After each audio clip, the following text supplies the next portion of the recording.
and the disease I've been researching is the mumps. So here are the objectives I'll go over today. I'll start out with the background, move into history, symptoms, outbreaks, transmission, the vaccination, the experiment I've researched, prevention, conclusion, bibliography, and then I'll open the floor to any questions or comments. So I'll start out with the background and history of my disease.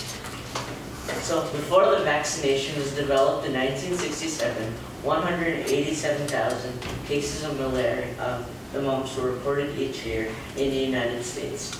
So you might be wondering, what are the mumps? The mumps are a viral and contagious disease that is caused by the mumps virus. The mumps virus is seen to have a rough spherical shape and is a pathogen that infects the body.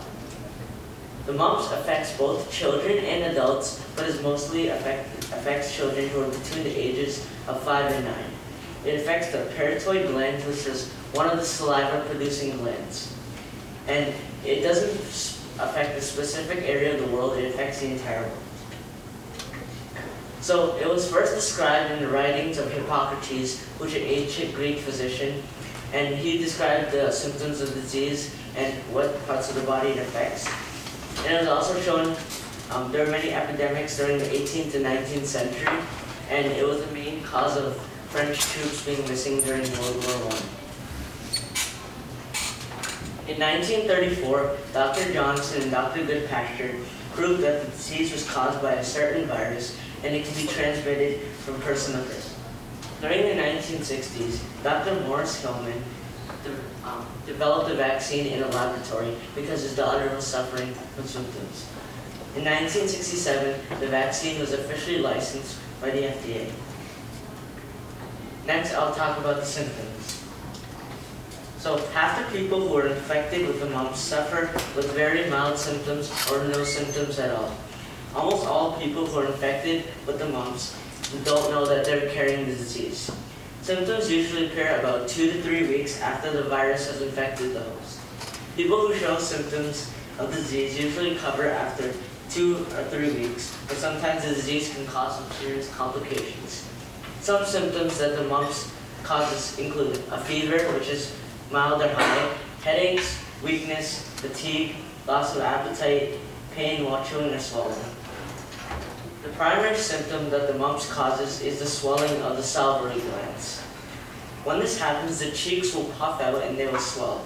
Mumps is an old expression for lumps or bumps within the cheeks. As shown in the picture, this boy has the mumps and his cheeks are swelling. Next, I'll talk about outbreaks. Mumps is not common in the United States. A few hundred cases are reported each year. Factors contributing to outbreaks is being in crowded areas, playing on sports teams, or living in a dormitory with someone who has the mumps virus. Recent outbreaks that have occurred are, it was reported at 4 universities in 2014. These universities include Ohio State University, Fordham University in New York, University of Wisconsin-Madison, and University of Illinois at Urbana-Champaign. In 2011 to 2013, there were small outbreaks at college campuses in California, Virginia, and Maryland. In 2006, the United States suffered with a massive outbreak. There were 6,500 reported cases, which affected college students in the Midwest. In 2009 to 2010, a high school student came back from England and he spread the disease around his high school. Transmission. The infectious mumps virus can be spread by coughing, sneezing, or even touching someone that is infected with the virus. It can occur at any time or any place, so it's important to be cautious. How the transmission occurs inside the human body is the virus resides in the mucus in the nose or in the throat of the host. When the person sneezes, he sprays droplets in the air, and the infected mucus can land into people's noses or throats when they breathe in or put their fingers inside their mouths, nose, eyes, or after touching an infected surface. Following the transmission, the person does not get immediately ill from the virus. Once the pathogen enters, it multiplies and enters the bloodstream and enters throughout the body. After 12 to 25 days, symptoms appear. The incubation time period is the time from where the symptoms start to the time where the transmission occurs to where the symptoms start. Next, I'll talk about the vaccination. There's a vaccine for the mumps virus. It is called the measles, mumps, rubella, or MMR for short. 2 doses of the MMR is 88% effective in preventing the disease. Children should receive the vaccine at 12 to 15 months and receive a second dose when they're 4 to 6 years old. Although this vaccine is very effective, there are also many side effects. It can cause pain, redness of the injection site, headache, feeling of discomfort, and fatigue. Scientists believe that some people shouldn't even take the vaccine at all.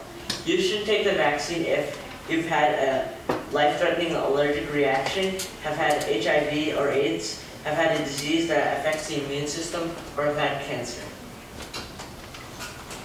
Experiment. The experiment I researched on was conducted in 2012, and it was entitled Mumps Outbreak in Orthodox Jewish Communities in the United States.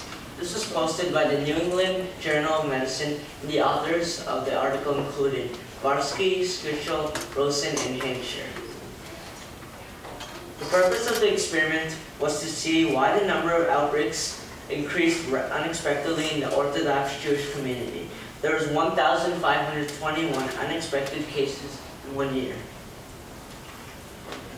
So how they conducted this experiment was the clinical cases were first reported to local health departments, and the health departments they took the cases and gathered the demographic, clinical, and laboratory data of it, and this data was then sent to the Center for Disease Control and Prevention, and they took this and they classified it into either probable or confirmed.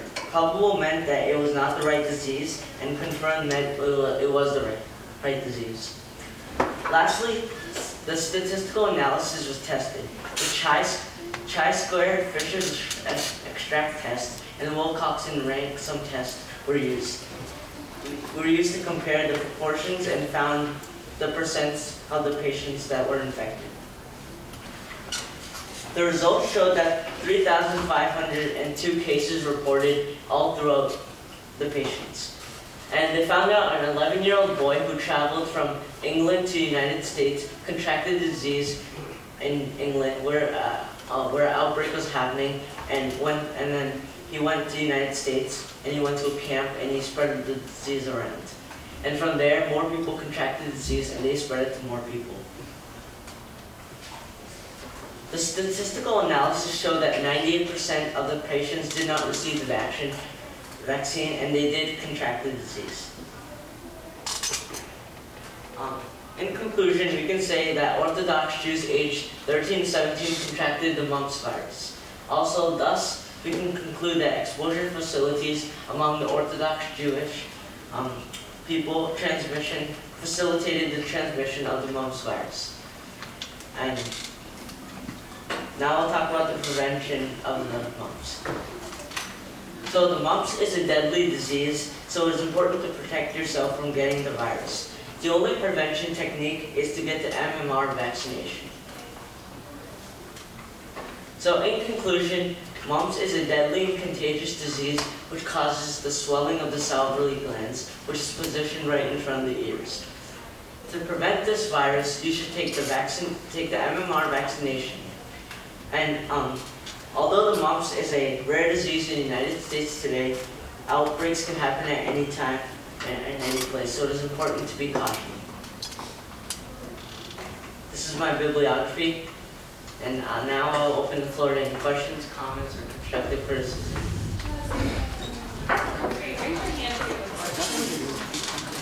Jack? Measles, mumps, rubella. Trent? When was the mumps most common? During 2006, where they had a massive outbreak. Roland. Have there been any deaths with I've not covered that in my research, but I'll get back to it. Austin? So you said the mumps isn't common in America anymore. Is there anywhere in the world where it still is a big problem? There are parts in Europe where it's common, such as England. The problem is when did they make the vaccine? They made the vaccine in 1967. Right. Why should children take the vaccine once after birth and not during the birth month? They should take it when they're little because their immune system is weak, and they should take it again because the vaccine basically gets rid of its properties. So they should take it again. Okay. What's the mortality rate? I've not covered that in my research, but I'll get back to you. There. In your results, you said that there was a boy that spread the disease in Europe. Do you know what his name was? No. I'm sorry. Okay, back. Is the mumps virus classified as a DNA or an RNA type virus? Is an RNA type virus. Sam? Does mumps affect only Jewish people that are 13 to 17, or does it affect other people too? Well, this is just an experiment that tested Orthodox Jewish boys, but it affects both adults and children, all adults.